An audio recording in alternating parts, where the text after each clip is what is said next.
Okay, here's a four-part article on the lost information of the ancients, lost knowledge of the ancients. This is a picture done in a Greek temple here, and as we go through it, it's a different picture shown a little bit wider out, and I make a comment about it in the next one. So I'm going to leave this alone for now, for it's the same picture. Lost human knowledge of the ancients. Were humans the very first? Part 1. Much of modern science was known in ancient times. Robots and computers were a reality long before the 1940s. The early Bronze Age inhabitants of the Levant used computers in stone. The Greeks in the 2nd century BC invented an analog computer known as the Antikythera mechanism. An ancient Hindu book gives detailed instructions for the construction of an aircraft ages before the Wright brothers. Where did such knowledge come from? Well, ancient Aryans seem to have a whole lot of this knowledge, and it ran through for it's a lot of the people we're talking about and the people that they dealt with. And it somehow got lost at a pivotal time in history. Here's the Antikythera mechanism as it was found. And people have put this all together, and this thing is an incredible clockwork mechanism that does all kinds of things. And we didn't have something this advanced until many clockmakers went down the road hundreds and hundreds and hundreds and hundreds of years later. The days and nights of knowledge. 1,500 years ago, people generally believed that the earth was flat and rectangular. However, as early as the 6th century BC, Greek philosopher Pythagoras theorized that the earth must be a sphere, and in the 3rd century BC, the Greek mathematician and astronomer Eratosthenes had deduced that the earth was round and computed its oh god guys its circumference. He actually had somebody, there was a tale that up in Syene that no shadow is cast by the pillars that stand up in the midday sun, and that the well there doesn't cast shadow on any side on this one day of the year. And he realized the one at his, he checked it whenever it did it, and he goes, well, mine shows a shadow. Believing in it, he had somebody walk the distance and pace it out. When he came back, he divided among the thing and figured out how much the angle would be on the earth, and figured it out to within a percentage degree or so of the exact circumference of the earth. And the Sumerians had declimated the circle in 360 degrees, and it, whenever we go through summer and down into winter and back up and everything, the sun is moving 1 degree, and that's what declination was from it.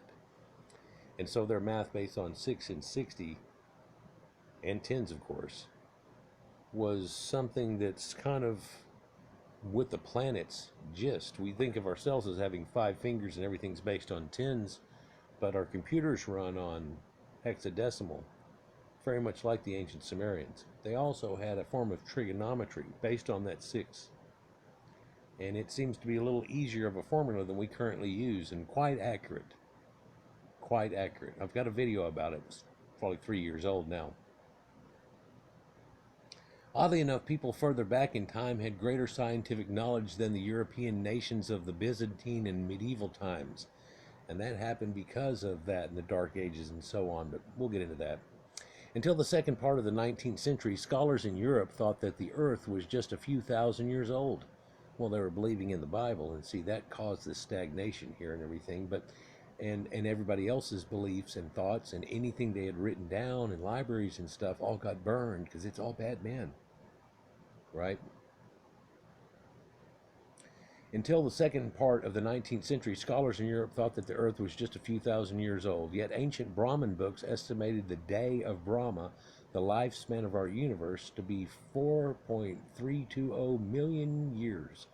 Not very far off from modern calculations, where we say, well, that would be 4.3 billion years. And that's pretty goddamn close. It could be that we got close to that number and they pegged it off of it for a reason too. But modern science emerged from the medieval darkness during the Renaissance. But by studying classical sources and humanity rediscovered old truths that had been known by the Babylonians or the Sumerians, the Ionian Greeks, the Egyptians, Hindus, or Greeks themselves for many centuries, and had been lost over time. So let's look at a few more of these things here. Here we have cuneiform writing and the earliest map that we can find a depiction. It's in stone, or it probably wouldn't be here. In fact, the Sumerians, if they had not written on clay and fired these things, we wouldn't have much to know about them, and it would all be in conjecture. And I can't believe this is doing this again. Keeps doing that about every 5-6 minutes. So let's zoom in here and try to get back to right. So I've made a video about this before, but this is land and the Tigris and Euphrates coming down and cutting through, and the little symbols all the way around it, and then there are triangles out on the outside. What's weird about the triangle right up here in the top right-hand corner is it tells you that's where Utnapishtim landed with his boat and da-da-da and everything. That's the Noah story. And it's put on the tablet too, along with other things. Is it an accurate map and topographically? No, no, no. It's just giving a reference. We're here, you're here, there's there. It's that simple. And it showed that all the land that's there is surrounded by water in every direction. Hey, the ancient Sumerians seem to have figured out this firmament thing that the Bible seemed to have got wrong. They seem to think it was a metal dome over the earth. And yeah, the Akkadians and older Sumerians got that idea because of probably misinterpretation. For it seems the Sumerians realized that this above and below there being a firmament wasn't water below the ground and then this metal shield that was supposedly that people go after later, but up above and below would have been the ice cap that's up here, and I'll be damned if they didn't say there's one on the bottom too. In fact, there's a depiction, a description of somebody being taken up into heaven and by a bird type creature or a vehicle somewhat, and he's scared and he keeps looking down, and as he gets higher and higher up, people turn into little ants and everything goes away, and he sees the earth as brown and stuff and surrounded by water and things like that. One could imagine that somebody could get up on a tall mountain and then imagine what it would be like to go in space, perhaps. But that's another thing that's over in that box, if you will. So that's known as the Imago Mundi, or the image of the world, ancient Babylonian map. Medieval cities of France, Germany, and England were usually built by accident. In other words, without any planning. In other words, they were started as clusters and villages, and then it all built off of that. And because the roads and everything and the way things ran through, it didn't seem like a modern city does today. The streets were narrow, irregular, and had no way to manage sewage. Because of the unsanitary conditions, epidemics and plagues devastated these towns. But around 2500 BC, the cities of Mohenjo-Daro and Harappa in today's Pakistan were carefully planned as Paris or Washington. An efficient water supply, drainage, and rubbish chutes were provided. Besides public swimming pools, many homes had private bathrooms. Until the end of the last century, this was a luxury in Europe and the Americas. But those Aryans helped to build this city from nowhere, and the only thing that made it go away is the river that helped them all exist, like the Tigris and Euphrates and everywhere else, went away. And it's well known too, and near there there's a site that they know as Aryan burials, the whole temple, horse burials, and the whole thing. But I did a video on it, and it got banned in 244 countries. Yeah, some people don't want to talk about the reality of things here. Before the latter part of this 16th century, Europeans had neither spoons nor fork on their tables. They used only knives and their fingers quite often. Yet the people of Central America had these 1,000 years before the appearance of Cortez. Well, in fact, the ancient Egyptians used spoons even earlier in 3000 BC. That's not true about spoons, too. They had a ladle-looking spoon. I've seen a whole bunch of them. So they had that. Well, they say, well, they do that in the pot, but nobody drank out of that. Well, if they gave you soup, what did you do? Just sip it out of the bowl? Maybe you did, but that became uncouth later, huh? So modern science has only rediscovered and perfected old ideas. It has demonstrated that the world was much older, vaster, and globalized than we ever thought only a few generations before. One key thing about that is Marco Polo, and he was a pioneer and da da da. And then they had the Silk Road, and we come to find out they were doing that thousands of years before. And there's these Tarim Basin mummies and pyramids in China, and these ancient Caucasians that are Europeoid are there, blonde hair and everything, tall people, have tartan fabrics and all kinds of stuff. Yeah, they used to have it on exhibit rolling around everywhere and through the Americas. And then once it got here and people saw it, they realized she's Caucasian and stuff. And in the middle of exhibiting it in the Americas, they yanked it. Yeah, and they don't show it anymore. So now we're going off old stuff. Nobody knows when they'll come back out with that again.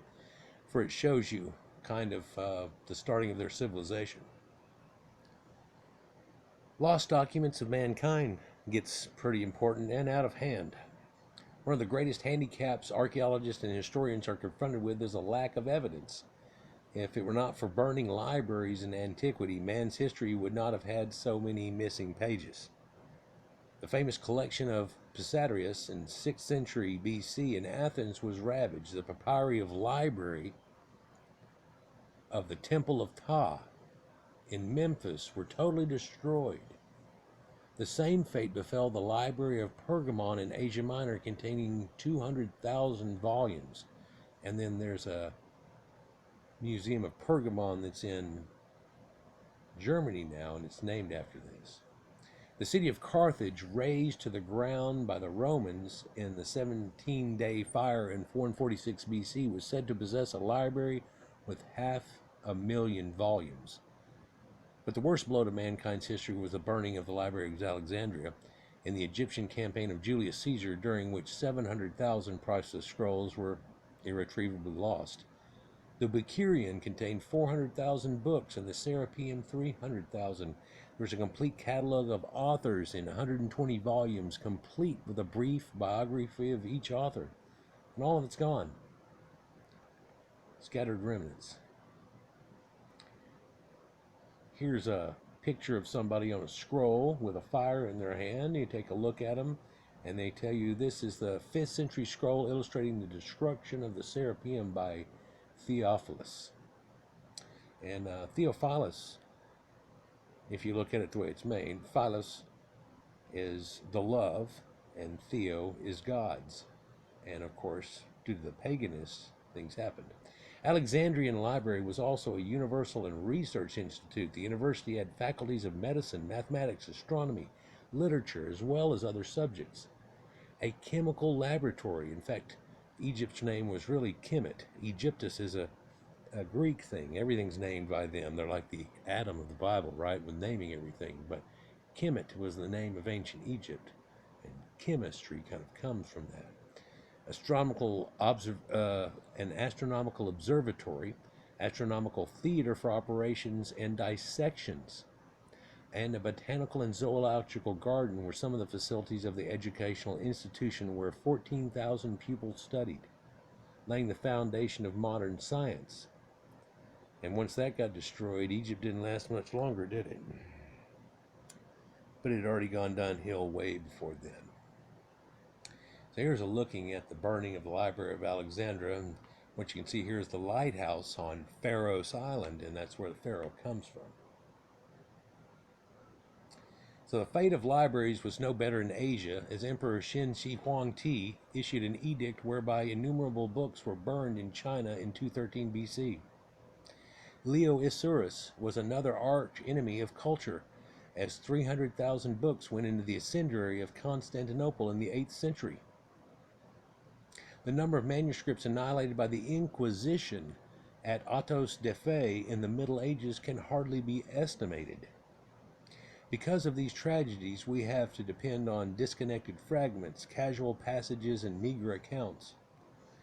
Our distant past is a vacuum filled with random tablets, parchments, and statues, paintings, and various artifacts.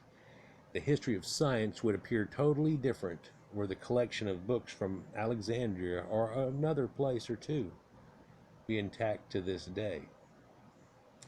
So we seem to be picking through a puzzle, trying to make a picture out of puzzles, and we seem to only have about half the pieces here, and that's after we've dug up all these things and made assumptions. In fact, if we didn't find cuneiform tablets and stuff like that in Sumeria, where would we be on that subject? Heron, an Alexandrian engineer, which I've spoke about before, built a steam engine which embodied the principle of both the turbine engine and jet propulsion. If the library had not been burned, we might have had a plan for a steam chariot in ancient Egypt. Well, kind of kidding, but it wasn't far behind, really. Whenever we got hold of the same concept again, it was some 40 years and we had a locomotive going. But then again, there's a lot in between that.